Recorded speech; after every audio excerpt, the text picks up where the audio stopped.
What's up, gamers? Welcome to episode 37 of the Business Casual Gamers podcast. As always, we're the show focused on gamers with jobs, families, who have things to do in real life. My name is Aaron Connick, joined as always by my co-host, Chris Smoke. Chris, how are we doing this week? Doing absolutely fabulous, Mr. Connick. That is absolutely awesome. Fabulous. And we got a lot of great stuff to talk about. Great episode that we're going to be talking through in a second. Before we get into that, feel free to visit us at our website, businesscasualgamers.com. Easiest way to connect with us. Find all the links to everything you need. YouTube channel, podcast links. You can find us on the Twitters, which is always great. I can just make it rain with all the games that I ridiculously bought on Amazon and just added to a shelf that never seems to get touched. Including like the Eastern European version of the Guardian. Including the Slovakian Last Guardian, apparently, that I was erroneously sent. Thanks very much. We'll get into that a separate time, but yes, I am not going to be playing Slovakian Last Guardian. Let's just say that I'm not that bold. Where's your sense of adventure, right? I do want to point out the fact that users have taken me up on my generous offer/bribe to provide reviews for this show. If you've enjoyed this show for any length of time, keep them coming. We really appreciate it. Again, I put the video out there, or the picture out there on the Twitters with all the pictures of the games I have. There are a couple more I'll add, but please do let us know when you've posted the reviews. We really do intend to make good. I will send you the games. Yep. But Chris, how can they reach out to us if they want to tell us that they have so generously given us said review? Yes, we certainly appreciate that. And if you don't have Twitter, if you do have Twitter, grab us at BIS Casual Gamers. That's at BIS Casual Gamers. Take a look there. We'll link you up and get everything ready. If you don't have Twitter, if you don't have any other way to get a hold of us, please email me. And the email address is chris@businesscasualgamers.com. That's chris@businesscasualgamers.com. Should be very easy. We'll get you all set up. And again, we thank you for all of the fun bribery acceptance that you're allowing us to do for you. Absolutely. Hey, we always want to welcome our audience to help us expand the show, help get us out there to other like-minded business casual gamers who have yet to discover the show. So thank you in advance for that. So let's talk about what we're going to be talking through on the show this week. So we'll be talking through our business casual gamer discussion topic of the week, as always. And then we're going to go through a discussion of my assignment for this week, Child of Light. So this week, Chris, let's kind of tee up the topic of the week. When we started gaming, Chris, the game on the cartridge, again, we go all the way back to the cartridge. The game that you bought on the cartridge was the finished product. Yeah, or the floppy or anything. Right. Exactly. That was it. That's what you got. That's what you got. And you really, if you liked what you played, all you were doing is crossing your fingers that enough other people would play it to where a sequel would get green-lighted, because that was really the only chance that you were going to get more of the game of you love. Right. Exactly. But fast forward to the current generation, and the real, I think, change in the generations has been that the game that you buy in the box or download, it's never really a finished game. It's kind of like the first offer or the base game, if you will. We're now in an era where there's always another map pack. There's always another character to add. There's another side story that hasn't been released or fully told to purchase. And we're in an era of downloadable content, or DLC as it's commonly known, that's in full swing, and as we're going to talk about in a sec, that's rapidly expanding. And so on today's show, we're really going to explore the world of DLC. What do we like about it? What do we not like about it? What are we seeing in the industry, and what are some of the trends? And then do we have any ideas for maybe some unexplored or some underexplored territory of what we'd maybe like to see fleshed out a little bit more, that maybe either has been done but not in enough quantities, or just hasn't really ever been thought of, or nobody's ever kind of set the tone before? So I want to start off the episode by citing a Wall Street Journal article that Chris and I discussed not too long ago. The title of it, for those of you who want to read it, it's called Video Game Add-ons, $1 Billion Business and Two-Edged Sword.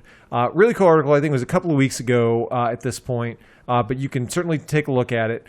And one of the things that it focused on was the fact that the DLC industry has shot up just through the roof in the past really 5 years is the time horizon that they focus on. But one of the things they noticed is they put up stock charts for some of the biggest publishers. So the biggest ones they cited, Ubisoft, EA, Take-Two, and Activision Blizzard. Obviously, names we all know and love. We've talked about a lot of their games on the show. And their stocks over a 5-year period have gone anywhere from tripled in the case of Activision Blizzard, and I think Ubisoft was close to a 7 times increase. I mean, Wow, that's crazy insane. numbers. And I will tell you, as somebody who is in the financial industry who follows this stuff for kind of a living, I'm not a financial analyst per se, but I was really surprised to see that, because there's always so much doom and gloom talk about, it's so expensive to make games and it takes such a long development cycle. And what if nobody likes the game and it doesn't? Right. I mean, you hear all of this stuff discussed, yet numbers don't lie. If all that incremental value is being baked into these prices, there has to be a reason why. And one of the things that they cited was the fact that there's this huge growth in DLC to where, let's say when we were growing up, Chris, you buy a $60 game and $60 was all you were ever going to see. That's maybe it, you yeah. can sell me some merchandise. Right. Maybe you can tempt me to buy the sequel, but that's another development process that you're going to have to spend money on. But just to put some numbers of how big this has gotten, last year DLC generated an incremental $5 billion almost of revenue. And that's a pretty staggering number. Yeah, you can't sneeze at that. any single business that's putting $5 billion on the table is doing okay. One of the other things, and we'll talk about this a little bit later in the show, but the one feature or one piece of DLC that they really focused in on and had some interviews with the executives about was EA and the revenue that they're getting from the Madden Ultimate Team mode. That was $800 million last year from one game. That's crazy. And you think about that, if I were to say a game generated $1 billion in sales, just all told, you would say that was a huge hit. I mean, not even just a successful game. That is a huge hit when you look at, even the most expensive games after factoring in marketing budgets are maybe topping out at $200 million for all-in costs. I mean, you're talking about $800 million, and that's not even the first dollar you receive from selling the millions of copies that Madden sells every year. Right. You start to see what we're kind of sizing up here in terms of how big the industry's gotten. So, Chris, respond. I know we talked a little bit about the article. What surprised you out of that? Well, honestly, it surprised me that DLC... okay, 2 things. It didn't really surprise me once I thought about it that DLC was a big thing, because once you get a game developed and you get the engine developed and get everything tweaked and you get to the point where you're building content for that game, the assumption there is that building more content against that game is relatively simple. So in Madden's case, I'm not trying to trivialize it, but adding in new character or new players, updating rosters, those kinds of things. I'm sure it takes some time and some effort, but largely it probably pales in comparison to actually building the game and the engine and all the mechanics and all that. A game like, Uncharted 4, for example, where you're adding in lengthy aspects of story. Again, we don't know how long the DLC for Uncharted 4 will be, but it is a long-term engagement for a developer like Naughty Dog, but it's also... it's kind of like continuing to go through the motions. I would expect, maybe I'm wrong, and if any of you know anything about it, we'd love to know more, hear from viewers on this in the space. But I would expect a lot of like the tech development, a lot of the things like we talked in previous episodes about the people who code the grass interaction or the high grass interaction, and some of like the cover mechanics. People who are adding in tech pieces to the games aren't really as super involved in the DLC unless there are big set pieces or things of that nature. So. To me, it is extremely surprising that, not in the Madden sense where, you have $800 million in revenue and getting, the number is relatively large. But it is surprising to me that people like Naughty Dog, for example, have opted to, instead of going on to like Last of Us 2 or going on to their next iteration of a new franchise instead of Uncharted 4 or whatever, they're spending the latter part of 2016 and the beginning part certainly of 2017 in building and refining UC4 DLC. Right? I would not have expected that. I would have expected someone to because you're going to make tons of money on the front end for Last of Us 2. Kind of jump-starting that and keeping it going, putting more resources on that seems like that would be a positive. Yeah, and I would agree. And it's one of the things that we'll touch on in a second. What are the positives of this trend? And one of the things they cited, and I would certainly agree with, is that it allows you to extend the experience with the games you love. And I look at some of the games that we've talked about, and I think the experience is made better by the fact that you buy a game once and you say, well, okay, I've got the base game, and if I enjoyed the base game, that's great. But we talk about games on this show all the time that are games in many cases that are 5, 10, 15, 20 years old that we still go back and play today. But what if that experience was enriched by an additional chapter or some side story that was fully fleshed out, or a new character or a new item? I mean, think of just a crazy example, but something that honestly in today's game development cycle, I think would happen. We covered on one of our prior episodes Final Fantasy VI. We all talked about how you discover the connection between realm and shadow. Well, nowadays, I could fully imagine that you would have a DLC chapter where you explore Shadow's story, and instead of that being a dream sequence, hey, that becomes a DLC sequence where you actually get to play that out and figure out more about his background. That's the kind of stuff that when I look at it, I say, I don't think that the way that Square handled that, given the medium at the time, was a bad thing. And I don't think that I have a lesser experience not having that built out. But I do think it's cool when we all look back at the scenes, the key scenes or the key storylines in games to say, you know what? If a developer sees that fans really react to something, there's nothing that's going to stop them from going back and further giving fans or fleshing out what the fans are asking for without having to make a whole new boxed game and justify a $60 purchase price by putting in some stupid new battle system or some comic sidekick or something. There's so much of the tropes that happen when companies are trying to justify sequels. It's like you can cut all of that out, and I think that's a positive. Yeah, it's interesting too because you mentioned fans clamoring for this kind of DLC, and that's a kind of an interesting point to me because I think a lot of these games, when, think about Witcher 3, for example.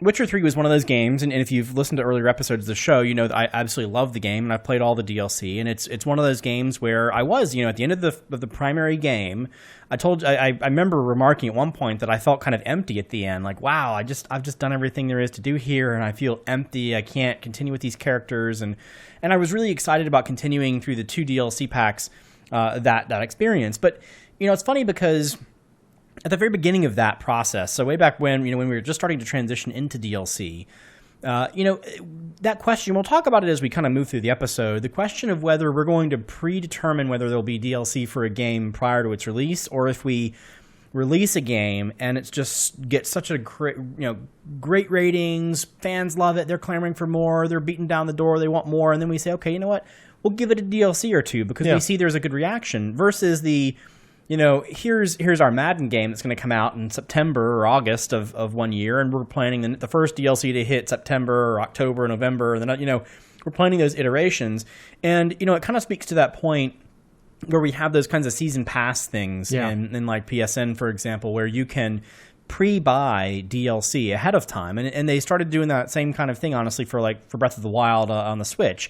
Pre-buy your DLC when it comes out. Like even for Breath of the Wild, we really had no idea what it was in the very beginning, and later on they kind of hand-waved a little bit, it's a shirt, it's like other little things you can get in game, there's maybe an extra dungeon or two or something of that nature, but it was kind of like, we want you to go ahead and pay us for that right now, and we can't quite commit to what it is when it's going to come out, or whether you're going to like it or not. But you knew you liked the game, and you said, okay, well, I'd like to come back and play this game, and so sometimes you're willing to take a chance on that. Yeah. One of the other things I do want to point out is that I really like the fact that it allows more niche games that are going to probably have lower sales numbers to be justified. Because I will tell you, if you are developing a base game, let's say it's going to be a $60 game, and you only think that maybe I can sell 500,000 copies, which, again, it's not a huge number when you stack it up against the blockbusters, but when I've read so many developer interviews from the PS1 era, let's say, and they would say, if you could sell, 250,000 copies of a game, it was very easy to get that game green-lighted. Right. And because, that was enough of a player base with where development costs were at the time, you could justify making that game and not be laughed out of the studio or out of the boardroom. But I would tell you that nowadays, with development costs skyrocketing, that's not as easy to justify.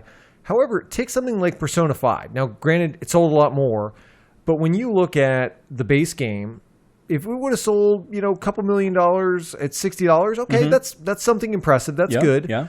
But let's say I add on a special edition. It's sold. I got the Persona 5 Swag Edition. They increased the sales price by another $30. Okay, well, I'm also a Persona super fan. So when you sell me the costumes or you sell me the personas that I loved from Persona 4 and Persona 3, okay, well, maybe you tack on another $20 or $30. Mm-hmm. Suddenly, you have taken the same experience or the same game, and you've effectively doubled or more the sales price of that same experience. Yeah. And that's something where you say, okay, well, maybe if I have enough of those super fans that are really committed, and I know that the average person who buys my game, because it's pretty niche and they're really into the genre or this franchise, they'll spend double what the ordinary fan. Because let's face it, Chris, if you would have had, let's say, the base game, you weren't, you were kind of an untested Persona person. You had me recommending it, but you didn't have a personal experience. If you would have seen a game, on Amazon, and if it was $150, what are the chances that you pick that game up and take a chance? Nobody would. I wouldn't. I probably wouldn't either for most games. And even though that may be what I end up spending by the time it's all said and done, I got to make that choice as I played the game and as I tried it out. And if I said, okay, you know what? I want to go back to this game, but I want something, I want a reason to go back. Well, okay, I'll download a new Persona and we'll just play around with that and we'll see how it goes. And I'm having fun playing the game. So I really do think that there is a lot in it for developers and then indirectly for us as fans, because we end up getting games that maybe we otherwise wouldn't have because the finances wouldn't have justified themselves. Yeah, speaking of developers, this is an interesting thought for me. I haven't, not being inside of a large developer like this, one that typically does DLC versus just new games over time, I really wonder what the business model is for that. So obviously, the way my naive mind thinks about this is, years ago, you have these big AAA titles, these Maddens, these Uncharteds, these Last of Us games, where you're looking at some $20 to $40 million outlay of cash up front, or over a period of time before you start realizing some returns on that to build this game, much like the movie industry. We talked about that before. And so, you go to financiers, you go to places to try to publishers or whoever you might need to go to try and squeeze the money, get the investment into building that game. And, ahead of time, I know, or certainly once you get that game out, I think that would be really interesting, and I'm sure they're using DLCs as that kind of incremental revenue stream, to your point, right? So instead of saying, okay, well, we will, once we sell our first X thousand copies of the game in the first couple months or maybe through the holiday season of its release, it's going to start dwindling down, and we need to kind of ramp that incremental revenue stream up. Mm-hmm. And if we're gonna let's put, we've already talked about how it might be a little bit easier to get that extra DLC out because now we've kind of got everything streamlined. We've got the people working inside the engine, and the tools are kind of flowing really nicely. So let's go put let's put a couple $1 million or maybe $500K or something into building this DLC, a small DLC. Let's charge $10 for it, and let's get 3 or 4 times or maybe 10, 15 times that in revenue coming back from it, and that'll be used as seed money to continue to move things forward. What I don't understand yet, and we'll talk a little bit more about this as we get into it, is a business model for Activision Blizzard, for example, with Overwatch, right? Yeah. So here's a game that, and I know maybe the real crux of the issue is it's a $60 game when it came out. I know a lot of people were very frustrated that the game was $60. But here's a game that has, it's only been around for a year. But we've already seen some articles already talking about how it's already a $1 billion franchise. This is insane. Absolutely insane. It's got such a great competitive player base and non-competitive player base. They release incremental DLC kinds of things, new characters, new everything. And the cool part about that is, for a consumer, is it's free. But meanwhile, you've got all these overhead costs with respect to servers and networking costs and storage costs and all these things for the computational resources and assets you have to run to maintain the system. And you're living off of that $60 that was given to me at least a year ago, right? And I don't quite understand how that business model, from a Blizzard perspective, I don't know if all of the way they do their revenue models, and this might be too businessy, but if they have 5 or 6 IPs and they pull revenue from, say, World of Warcraft, and they split some of that off into a StarCraft, for example, or to an Overwatch, and they kind of mix and match the color of money to make sure it works out right.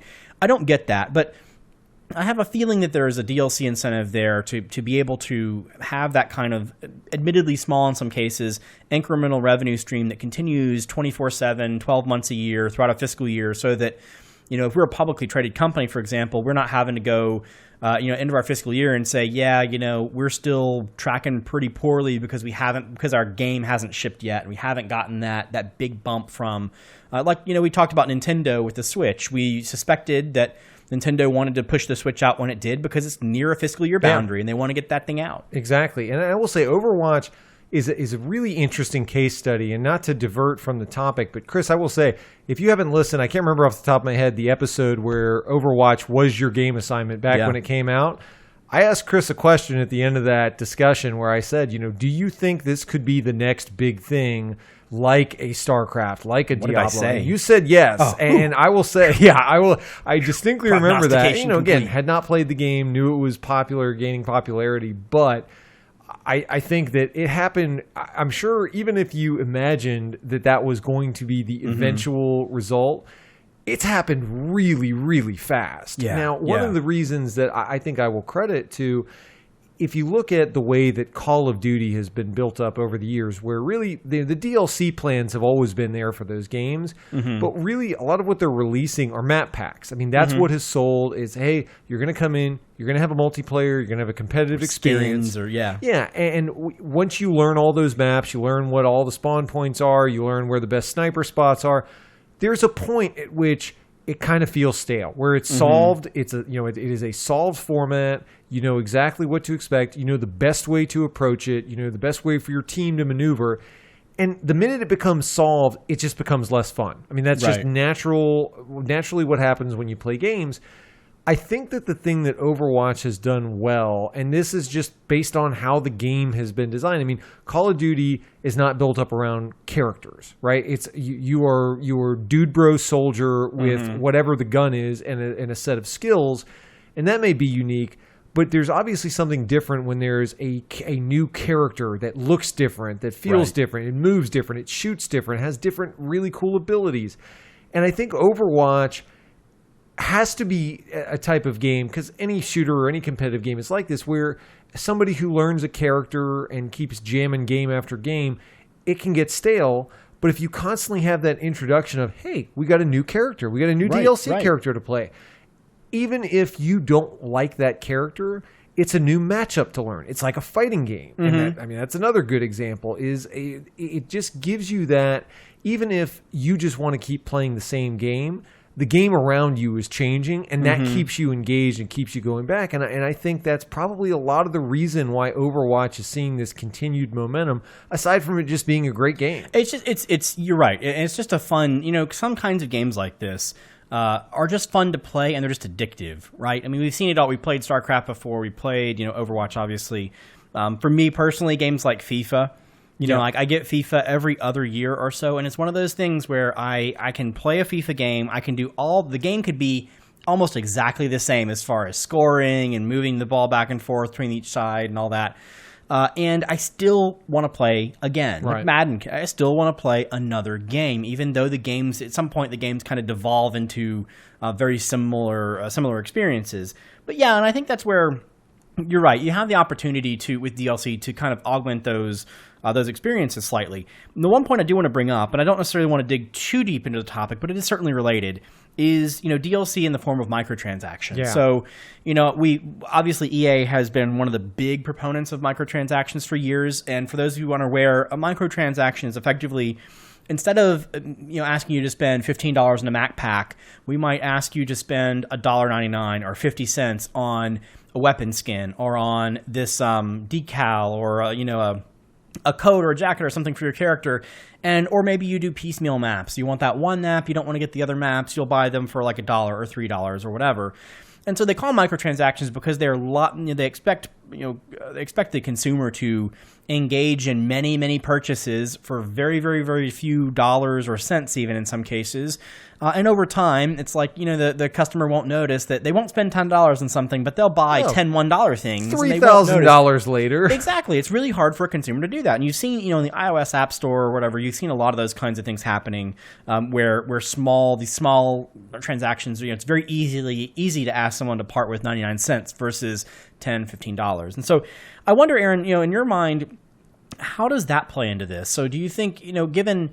we'll talk about two things. Number one, I'll bring up is the Hearthstone within Blizzard, right? So Yep, Hearthstone's good an interesting example. thing where it's a kind of a free-to-play game, but you can buy packs, and you can buy packs in, I think it's like $5 or less, these virtual packs. Again, I should note you're buying virtual stuff that's not really yours, that never will physically be yours, versus something a little bit more, other kinds of small, little incremental DLC pieces versus those big map packs. So what's the comparison and contrast, from that piece? It's funny because the one game that I actually do have that kind of microtransaction interaction with is Magic Duels. So anybody who's played Magic the Gathering, this is kind of like their intro version to the game, where it's not the full-fledged Magic Online. But it really is. It's a beginner product, but they sell you packs essentially, and it's pretty cheap to get into. But if you want to buy everything, you can get everything, and it's not the way that they change it up is they don't randomize the packs. Right. They basically say, here is a fixed set of cards, and if you just play enough, you'll get them all. Right. And so it's unlike the actual card game where I can buy 20,000 booster packs and I could still end up with garbage rares the entire way through. Right. I do appreciate the fact that I can kind of scale up or down, and you earn packs just by playing. So if I just want to buy it all because I just want to play with all the best decks, I can do that. If I want to just play casually a little bit at a time and earn the occasional cool card, that works too. So I do appreciate the scalability of it. But what I always worry about with those, and we'll touch on some additional examples, is whether or not the base experience is enough to justify playing it at all. And I totally agree with you. I think that is always what I'm scared about is, okay, well, it's free to play, but what are you bringing to the table if I don't pay? Is this even a decent game? Right, Street Fighter is one of those things where it wasn't DLC necessarily, but they released a game that wasn't really a complete game in the very beginning because they wanted to get it out. Or take your Final Fantasy VI example. So what if, instead of having that Realm, DLC that you talked about, that could be maybe what'll happen in today's world.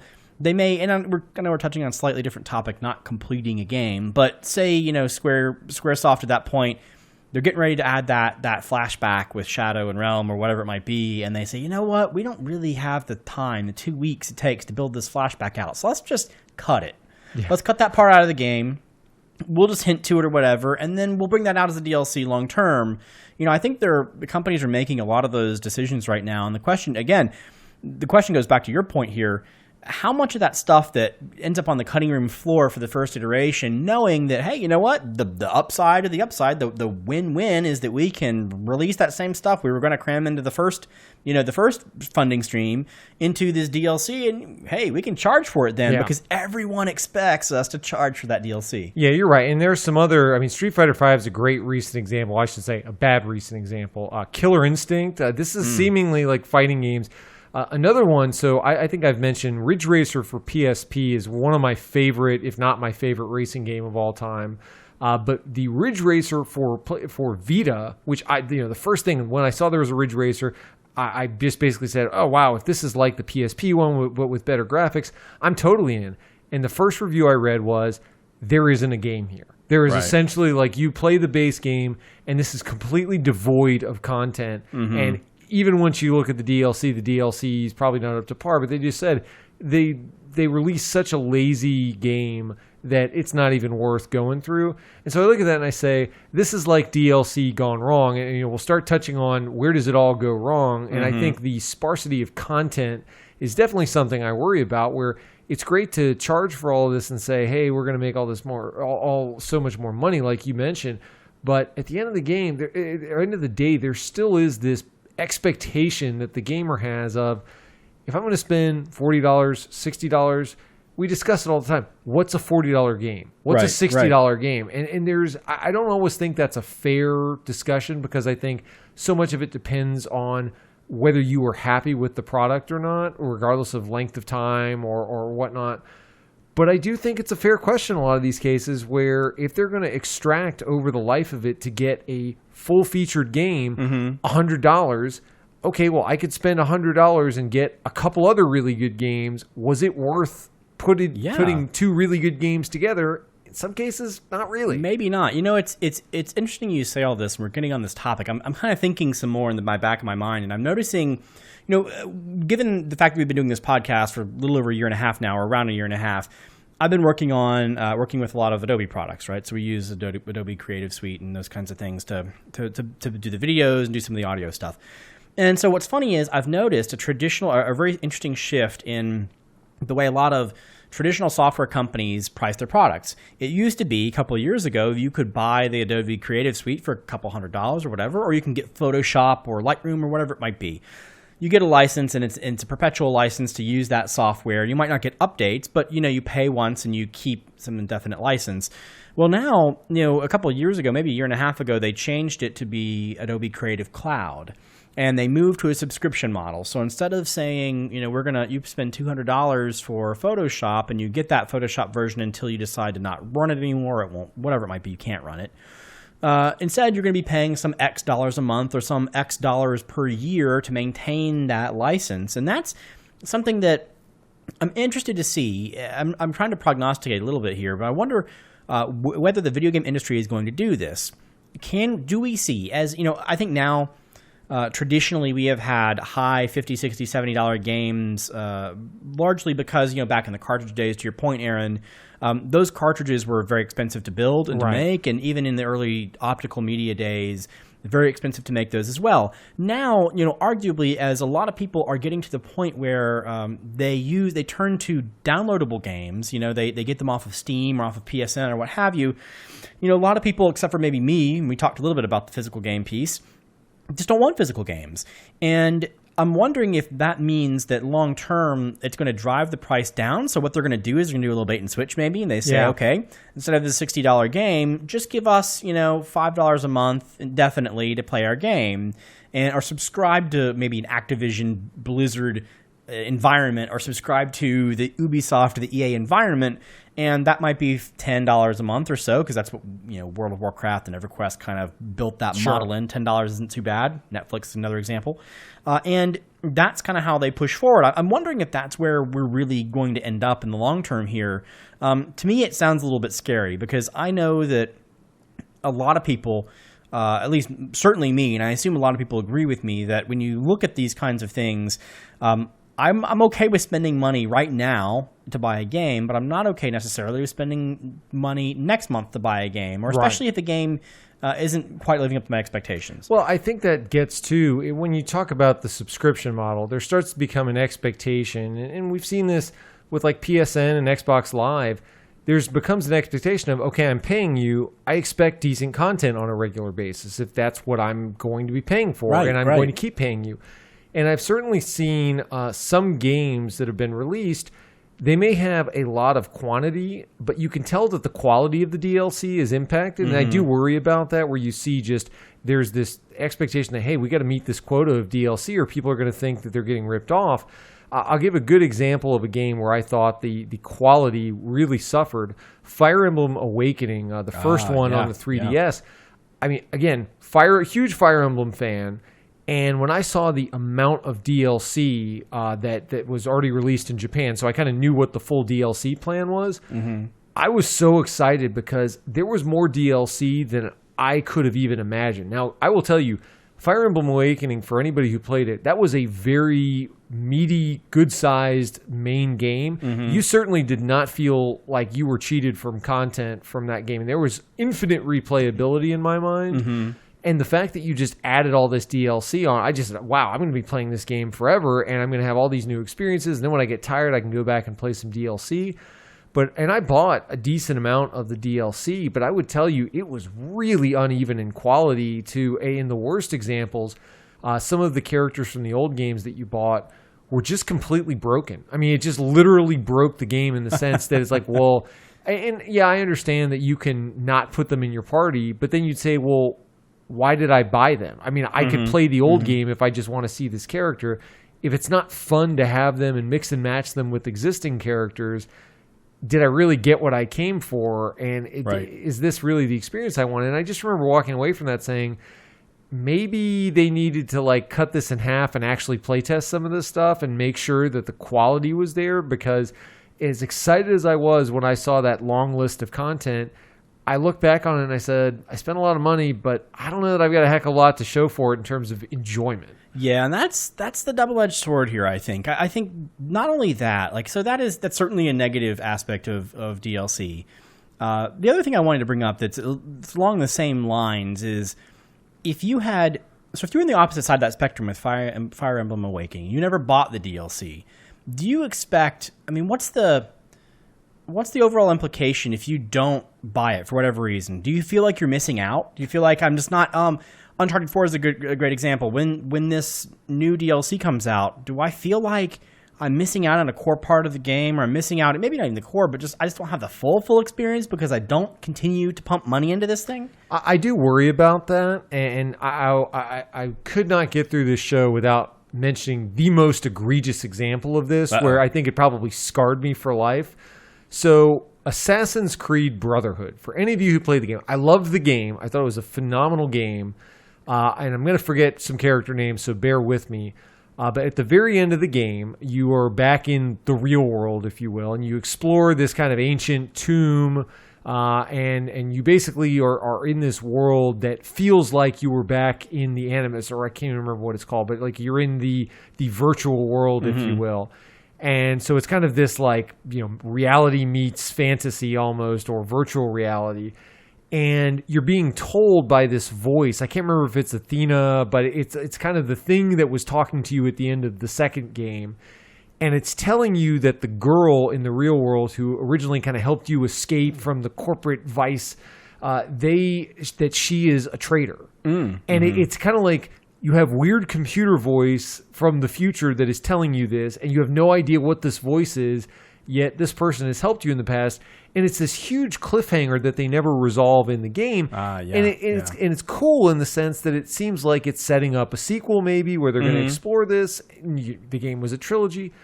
But what you realize, and I read this later because I didn't play the DLC, because I didn't think I needed to play DLC for real story content.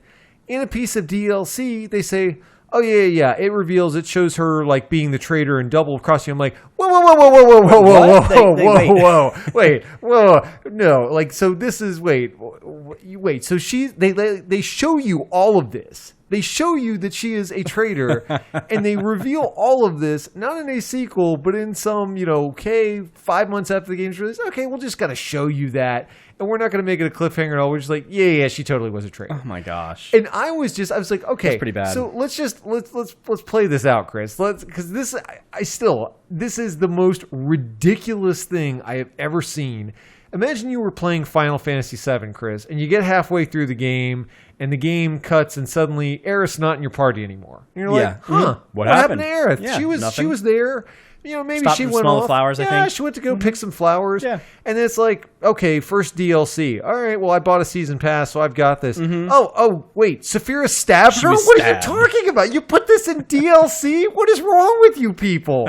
This is the kind of nonsense that, to me, I can't say that I've seen this often, but I am scarred at the thought that something like this, that this fear of missing out is real. And when you have an example like this, where the developers were just completely clueless and said, there is no way this shouldn't be in the main game, or this shouldn't be a full story sequel. It was the biggest thing in the whole game, and you totally flubbed it on some DLC. But Aaron, you're missing the point. They got money for that DLC, Aaron. They didn't get my money. They got me reading a plot summary and shaking my fist at the computer screen. It's like you go to a movie and the last 10 minutes are behind a paywall, right? Seriously. You're at the cliffhanger here, and it's like, $5 to find out if she lives or dies. Don't give them any ideas, Chris. Oh, my God. Oh, you know it's going to happen. Whoa, it's going to happen. Money. Yeah, and I do think that's a problem, because this is a little bit of a different, this is more of a point that I thought of that doesn't impact a lot of gamers necessarily, but it is certainly something that I'm akin to. I had a friend many years back, and I think they're still in the same area. They were out kind of in a very, very rural area, and they didn't have very good internet access. And so they used satellite internet, which if you've ever seen, it's like pretty decent down, but the upload is terrible. Okay. Basically means you can't download any patches or anything. So they were, from a patching perspective, they were always very sensitive to like say the Final Fantasy, the latest Final Fantasy 15, like multi tens of gig, There's been a few 5,000 gig patches, need some more, whatever it is, right? So, that's always a big deal. And I think that for these kinds of people, not only the patching thing is one thing, but they certainly rely, and he was very, very sensitive to this. He relied on the fact that whatever he's going to go buy physically is going to be the experience. Like that is the fair. And I'm giving you $60. I want you to end my game. I want you to wrap this up in some form or fashion, and not tease me along. And so that gets to my overall question here. We've hinted at it already. It's just that, are we at a point now where when an Uncharted 4 comes out, when a Last of Us comes out, when a Madden comes out, or Call of Duty, is it just a given now that you have to have DLC, regardless of whether there's a good fit? As a developer, whether you're as an indie, I think you get a pass. We'll talk about that a little bit later, but as an indie, you get a pass. But if you're a AAA developer developing a AAA game, do you have to put out that DLC? Or could you just say, here's my Uncharted 4. We really think this game is beautiful. It's amazing. It wraps everything up.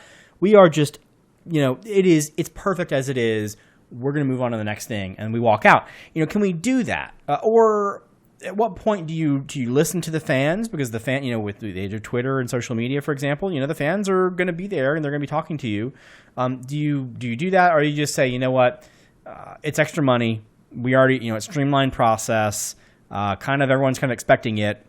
Kind of like at a concert, when you go to a concert, right? You go see Pearl Jam or whatever it might be, and they're going to come out for an encore, right? I remember years and years ago, many decades ago, you were thinking, well, if the band's feeling good at the end of the night and they think the crowd's doing well, they're going to come out for one encore. And maybe they'll do two, maybe three.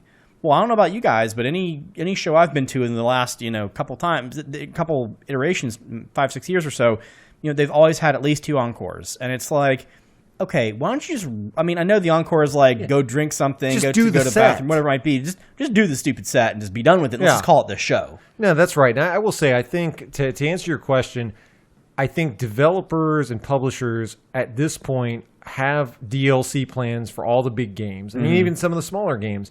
And so I think that they have convinced themselves that this is the way forward in terms of being able to make more money and being able to kind of spread the risk out and say, okay, we are going to put less development time into the base product. We'll be able to charge more, but we'll be able to not develop if the game's a total flop, I'm not going to develop any of the DLC. I'm not going to waste my time. But if the game does well, I can get paid more for it, which, again, nothing wrong with it. But I look at a good example being Demon's Souls and Dark Souls. So if you look at the original Demon's Souls, you had 5 chapters, you had 5 different worlds, and that felt like, when you look at the game, it felt very balanced. It felt like this one very finished experience, to your point. And it was a long game. It was very tough to get through, but I got through it, and I felt very accomplished. You look at Dark Souls. Dark Souls 2 is a good example because I bought the PS4 re-release. And part of my justification in buying that was, well, okay, I haven't played the DLC, and it's an up-resed version of the game. It's the PS4 version versus the PS3. I'll get some DLC. I'll get a better game. Great. That's perfect. And so while I appreciate the fact that there was DLC, I definitely wonder exactly what you said, why is this so critical that this was built after the fact? Does this mean that the world was kind of disjointed and that I'm now just adding on some like disconnected part of the world? It just seems a little bit less elegant when you look at kind of the overall way that those games were constructed, where it was this one continuous world that was really designed to all work together and allow you to travel from one place to the other. So I do get concerned about that. But another thing I get concerned about with the way that this is rolled out is that developers are just monopolizing people's attention spans to where we talked about Madden. The article that I was referencing earlier, they talked to EA executives and they were saying, well, this is great because before people played Madden during the football season and then they put it on the shelf and they didn't touch it again until, hopefully we could sell them the next year's version. But now they're playing it year round and we've never had that kind of reach before. But what is that doing? That inevitably is making sure that person does not have free time to play the next EA game. So why do I need to develop the next new IP that somebody might be interested in when they're already hooked on Madden and they're paying me every month for DLC. Yeah. And that's where I really worry, is that we're robbing ourselves as a fan base of that next big game from the AAA developer, because they're mired down working through the DLC plan. They're not devoting development resources to the next big thing that you're going to want to play. Yeah, I will coin that the Rockstar phenomenon. Yeah, right? that's Because a great point. Really, we've all probably played some version of Grand Theft Auto, but Grand Theft Auto 5 has been really just a earth-shatteringly, amazingly strange thing to watch over the course of the years. GTA 5, by the way, came out in 2013 for the PS3.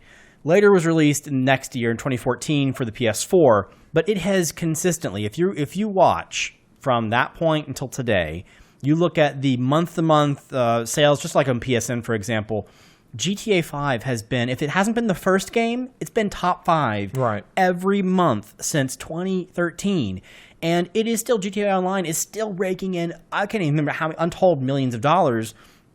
And that's really interesting because you're seeing, that Rockstar is developing Red Dead, and that's a cool thing because I think that it's different enough from a GTA 5 that someone who's kind of turned off by the beating people with bats kind of thing in GTA is going to probably, or might be a little interested in more of the Wild West, John Marston kind of thing in Red Dead.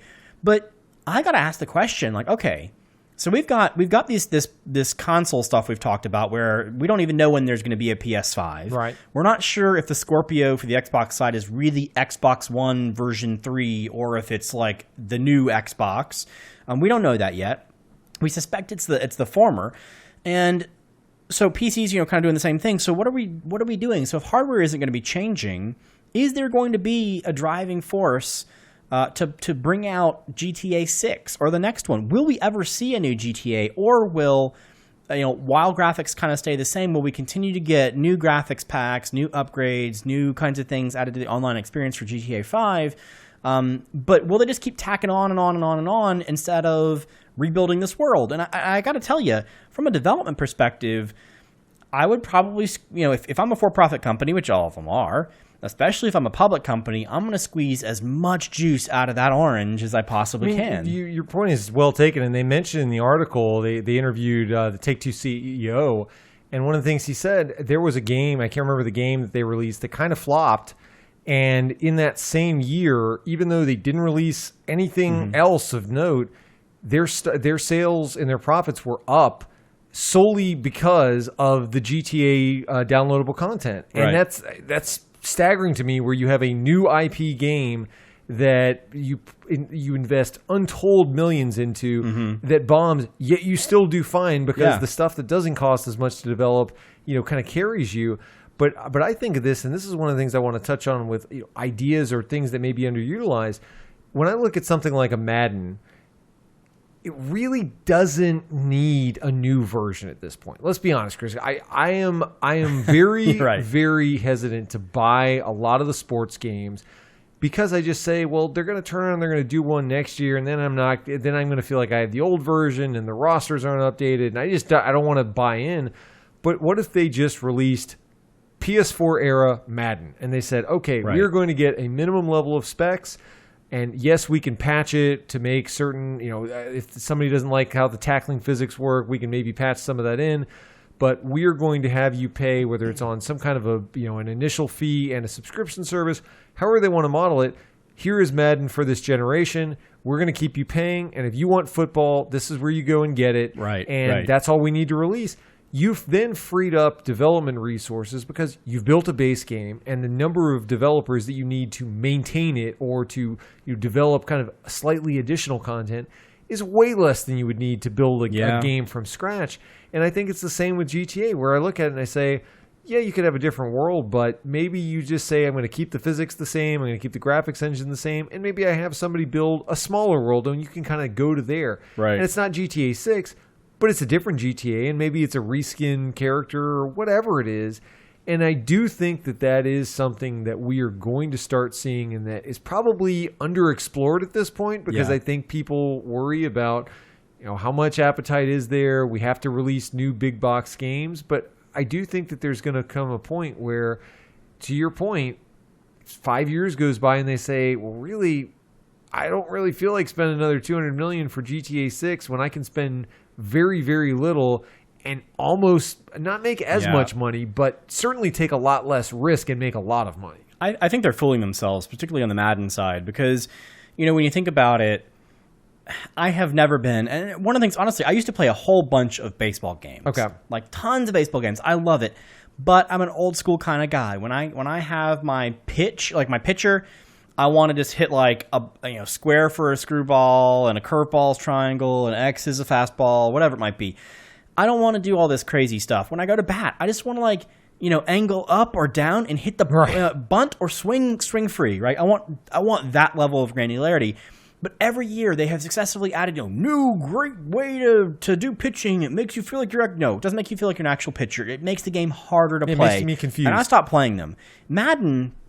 Thankfully Madden over the years has, when they have like that, the one that really sticks out to me is a couple of years ago they did like the quarterback's vision. So like when you snap the ball, it has like this, this angle that represents the quarterback's eyes. And if you want to throw, the quarterback's looking right, and you want to throw left, and you throw left, but the quarterback's actually looking right? If that's the scenario, you're almost going to miss almost every time. Okay. So if you want to throw left, you have to use the stupid analog stick to move his vision over to the left so that the guy you want to throw it to is in his vision and then throw it.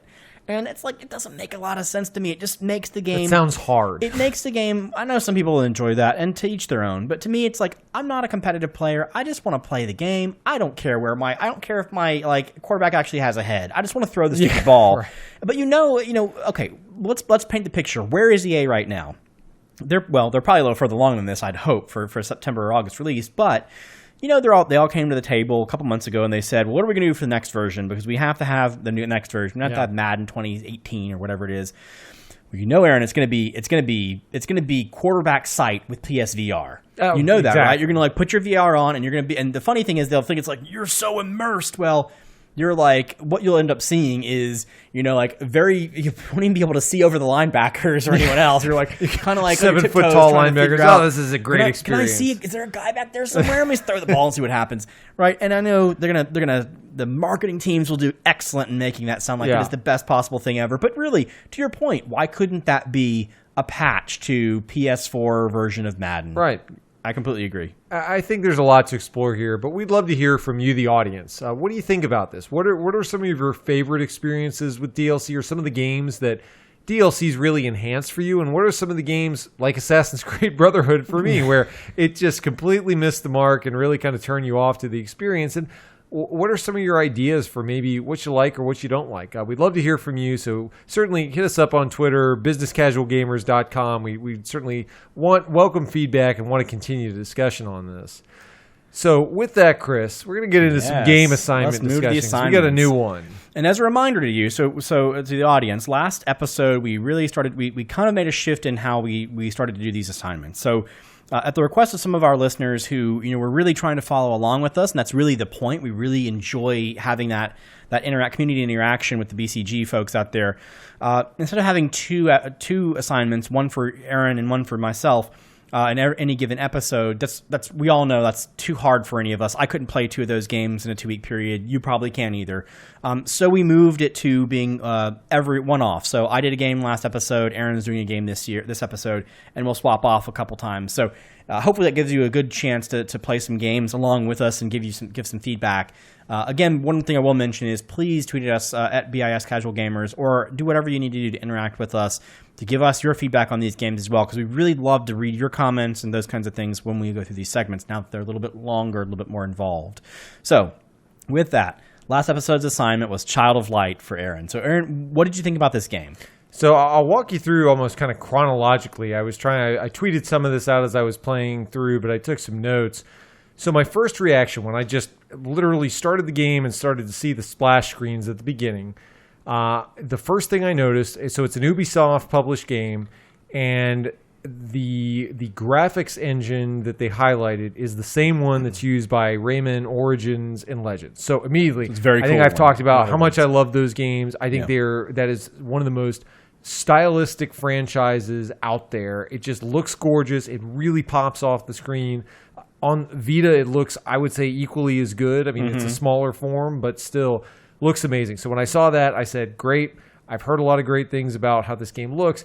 I totally understand why just by seeing that one kind of marketing buzz. The story intro was really interesting. And by interesting, I meant it whet the appetite, but I had no idea what was happening. It reminded me actually a lot of Braid when I played that. So it kind of drops you into this world where it's very visually interesting, but I just felt kind of confused, and there was a lot of text in Braid, where you'd go to these books and you'd start to tee up these worlds, and there was kind of similar some weird, oddly worded dialogue at the beginning. The speech mannerisms are a bit odd in the game. It's kind of like trying to imitate maybe some old world. It's a little bit proper in how they speak. So I was a little bit just, okay, I'm looking forward to this game, but a little bit thrown off and just not really grounded.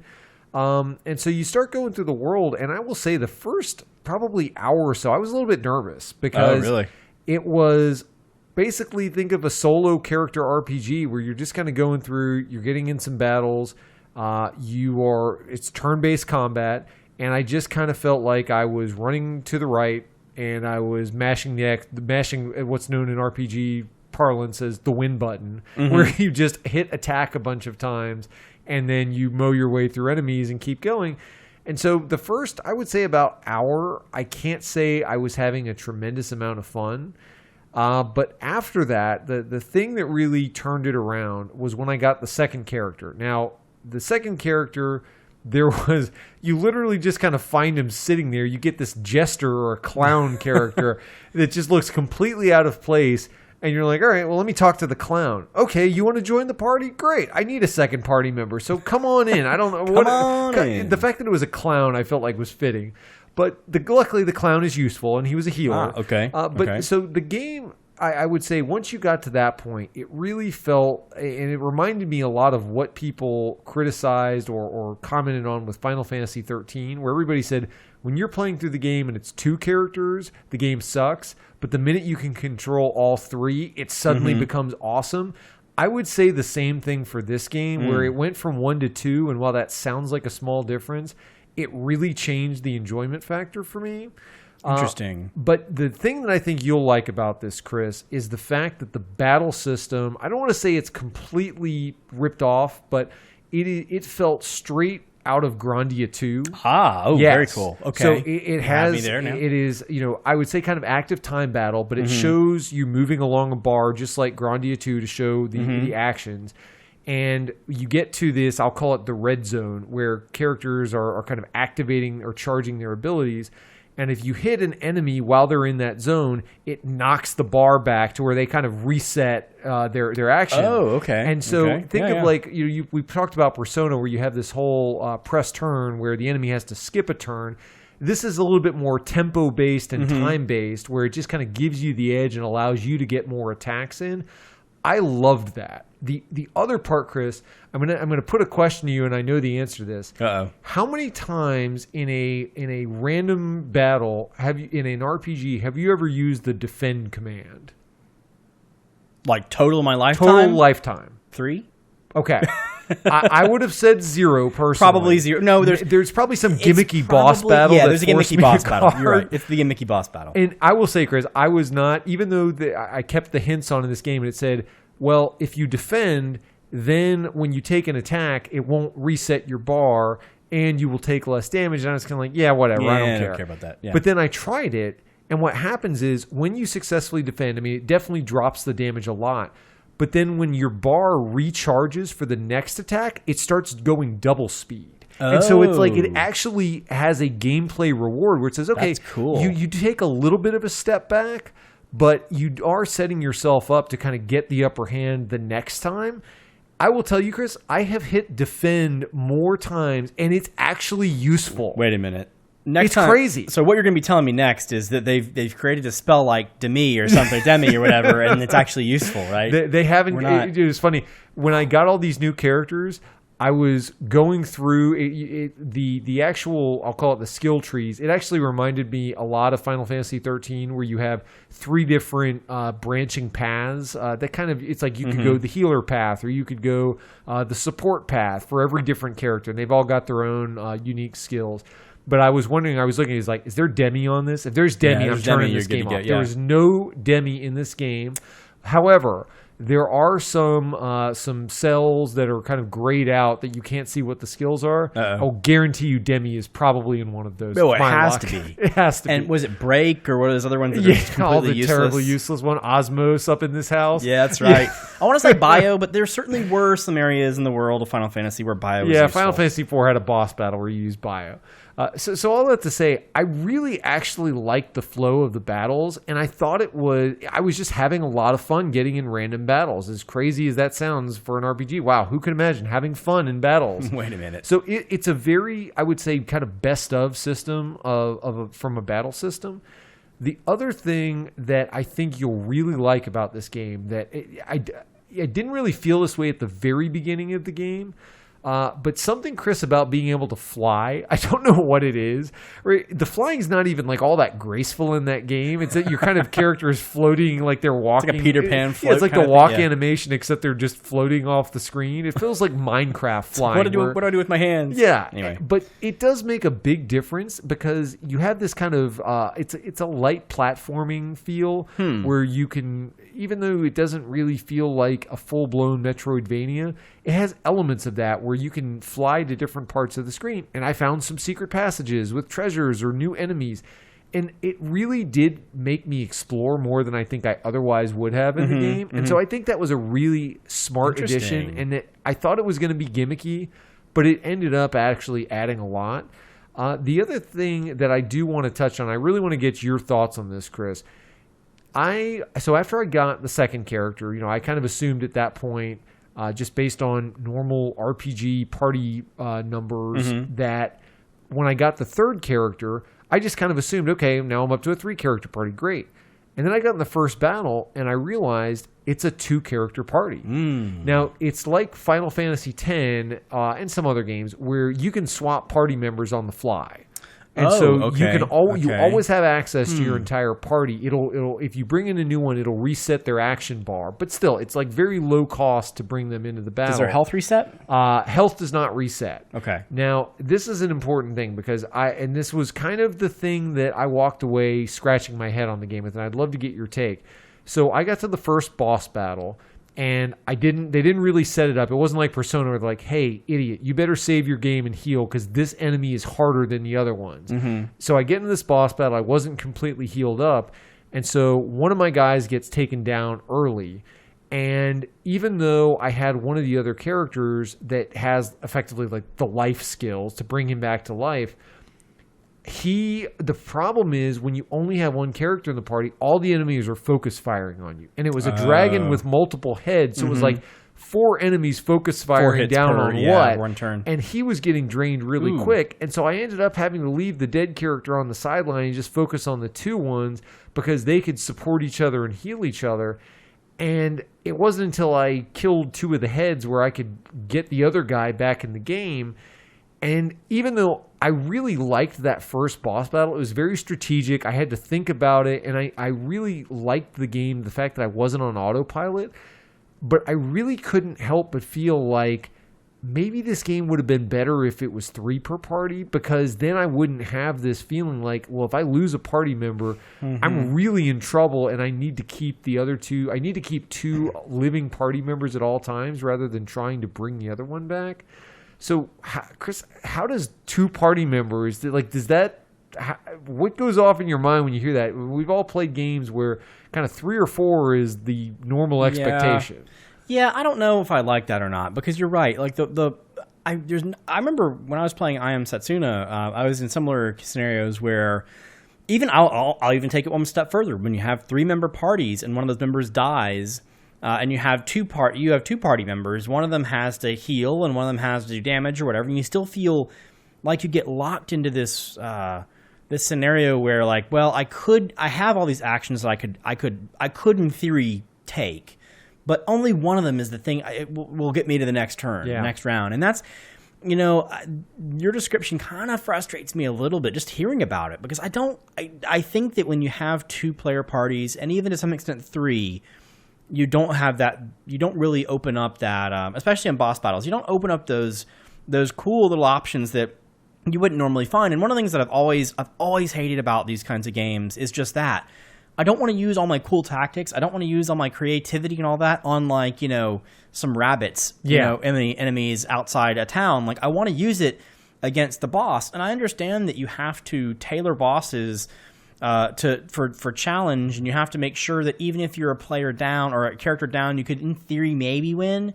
But that's why I kind of like the four character party system, because you can have one character dead and you can still do crazy things, or you can, certainly if you have all 4 up there, Sure, you can explore, you can cast bio and see if it works, right? We're in a two-party battle.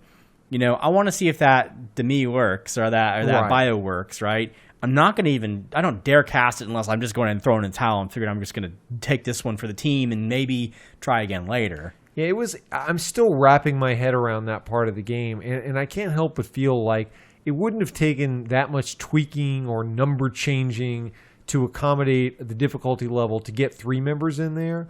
Now, I will certainly say I like the fact that the characters felt different and that you could swap in skills on the fly. So I never felt like, oh, well, this enemy, what would really work, so that first boss, the elemental magic that the one character offered was a huge help. And so the fact that I had access to it and I didn't have that feeling of regret, like, oh, I brought the wrong character into this battle and he's on the sidelines and I should have had that guy. I really appreciate that fact, but I'm kind of with you. I just felt like, wouldn't it be cooler if he was doing his elemental thing and you had the other character that was resetting their action bars so while he was doing the damage and then the other one healing him up? I just kind of felt like it broke some of the flow of like you said, normal party interactions in an RPG, even though I was still having fun. So that's something I'm still kind of reconciling about the game, and I haven't beaten it, but I really, anybody who's played this game or is also playing along with us, I'd love to hear your thoughts on this, because that was really the biggest sticking point I had that I'm trying to get past. The music's good. I would say it's kind of like I Am Setsuna in the sense that it's what I would call very appropriate. It's not something you're going to hum. It's not something I'm ever going to buy a soundtrack for. But it fit the world very well, and it was nice. The thing that I'm still getting my head around is I don't care about the characters at all yet. How far in it? I'm probably a little over 5 hours at this point. Okay. Yeah, it's a little bit long. I don't know what's happening. And again, this is kind of like Braid, where I beat Braid and I still don't know what was happening. And I don't want to hold that against the game. It just kind of created this, this creative, interesting looking world, but I have no idea what happened. And I have no idea what's happening in this game. So sounds maybe, like Child of Eden. Does that happen? Child of Eden made literal no sense at any point. But this is just a game where RPGs are so used to having that story connection, that character connection. It's just, I'm having fun because the mechanics are so good and the game looks so good. But I'm just kind of like, is this okay? Is this allowed? It's funny. I can't tell if you actually because when you first started talking about the game, the first hour thing I can forgive. A lot of games are slow, kind of slow to start or slow to get in their groove. I can see it. An hour is probably a little bit long to really hook someone. Like if you want to target as many possible players and keep them hooked as possible. But when you got past that first hour, I'm sitting here thinking as you're talking, wow, I might just turn around right here and grab my Vita and start downloading it. But now that we're getting to this point, you're 5 hours in, you don't care about the characters, you don't know what's going on. Like I tell you what, Aaron, I am probably a lot less impatient than you. So if you don't know where you are and you're kind of like on the fence, I've probably been out like 3 hours ago. Yeah, and that's the thing is like I'm having fun. And the last time I turned the game off, I still wanted to play more, and I was sad that I had to put it down. So it's just kind of this weird thing of if I kind of trust the fact that my emotions are telling me you're having fun, keep going. I want to see more. I want to do more. I want to unlock the next skill. There's always something more to find. That part's really cool, but I'm just kind of like, a lot of games I don't care about the story, and so it's not like it's bad to just have a mechanics based game. How much was the game? It was less than $20. So Okay, that's the so thing. then- okay, that it's could a be a- minimum price of Yeah. entry, and I appreciate the fact that it really does feel like it's giving you a carefully curated best of RPGs type of experience with a game that looks good. But I just kind of found it odd, and I'm going to keep playing this game, but I would love to hear from the audience. Did you feel the same way? Did you feel like you just never felt that connection? Because even the girl who the game starts out with, that you kind of assume is the main character, I have a little bit more story for her than Clown Dude, Clown but really Dude. not much, and that's just, it's kind of odd. So this tells me something, ladies and gentlemen. If you have listened to more than one episode of this show, you know Aaron remembers all the names of every character of everything he's ever played. He just referenced Clown Dude, right? So I do think that's, I'm not to read too much into it, but I do think that's actually a very interesting point to take, because I'm the kind of guy that would be like, hey, that's Clown Dude. I don't remember names. It's just a character flaw from mine, right? But you remember all the names. You remember all the specific things of even the games you don't like. And it's very interesting. It's very telling in a sense that you don't quite. Point. So I actually, because it's less than $20, I'll probably go buy the game and play it, because I need more games on the Vita just to kind of play when I'm not, in my room with my gaming stuff. So I want to try that, and then maybe we'll come back and I'll just do a little bit of a mini retrospective on it at some point, because it really, I'm in this some sort of weird paradoxical kind of a Twilight Zone in a sense. I don't know what to expect out of this thing. Is it? I've never had usually.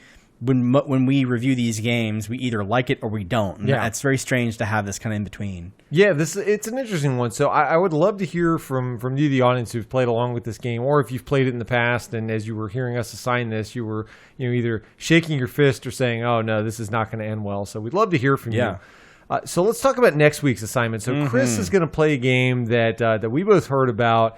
But I'm excited because I think it blends some cool genres, and ones that I think will be in Chris's wheelhouse, if nothing else. So, Chris, you're going to be playing Dead Cells for PC. Now, from what I understand, we talked about it a little bit. We watched a little bit of a video. I think it's kind of Metroidvania meets roguelike, both of which I like. Metroidvania. Yeah, exactly. We've assigned you a lot of Metroidvania games. We assigned you Entered the Gungeon. So you've played the roguelike. So I think this game looks cool, and I'm really excited to see what you think about this. This will be a really interesting test for me, because you mentioned Enter the Gungeon. Enter the Gungeon is one of those games that I really, really like. I can appreciate it from everything from a development perspective to a game perspective. But I will admit that roguelikes still have a lot of friction with me in a sense, hard, right? Yeah. Like, I know in order to make the roguelike fun, you have to make it just gut-wrenchingly hard. And the only roguelike I've ever really gotten into, like long term, is Binding of Isaac, years and years ago. So this is one of those things, I'm really excited to play it because of the Metroidvania kinds of things, because of the roguelike component of it is something that, kind of like Persona, I'm trying to get more excited about. And I'll tell you, I'm coming up on a little bit more free time, I hope, in the next couple days here. So this might actually be a game that I will be streaming in BC Live in the next couple nights. So I really, really want to get into it. I'm really excited to see if I like it.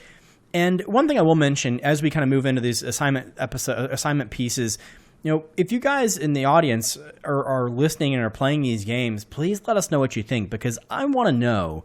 I see so many streamers on Twitch TV playing roguelikes and just like beating their face against the wall and dying 10 million times and just being okay with it, and that's okay. Roguelikes are awesome, love them. And we see so many of them continue to come out into the world. Am I like Persona? Am I in the is it me? Is it me, or is it, and it's not that I don't like them. It really isn't. But I know that with Enter the Gungeon, I would be super thrilled. I'd play the game for 15, 20, 35 minutes, 45 minutes. I'd die a handful of times. I'd be like, oh gosh, this is kind of frustrating. And then I go look on YouTube or on Twitch and I see someone destroying it. And I'm like, wow, I'm really terrible. I just am not good I at feel this bad anymore. at And then- life. and that demoralizes me even further, and the game goes in the closet. So Right. that's something that I really want to explore more with this game. Hopefully, I'll be able to do it live on Twitch TV for everyone to witness in my horrible, destructive glory. We'll see. Absolutely. Well, with that, I think we're going to bring episode 37 of the Business Casual Gamers podcast to a close. As a reminder, hit us up, businesscasualgamers.com. Hit us up on Twitter, BIS Casual Gamers. I think that Chris mentioned at the top of the episode, so go back and check it out. If anybody has reviews, I will reiterate this again. Let us know. Hit us up at the email Chris mentioned, and we will get you your game, regardless of where you live. Yep. Well, if Ride is you still live in Antarctica and I've got to do a special like Airdrop. airdrop or boat delivery or something like that, we may have to figure out a happy medium or something. But just let me know. We certainly want to reward people for helping us out by reviewing us if you've listened to the show for any length of time. So please let us know, and do take the time to write us a review. With that, we were going to bring the episode to a close, and we will see you all in 2 weeks. Thanks, all.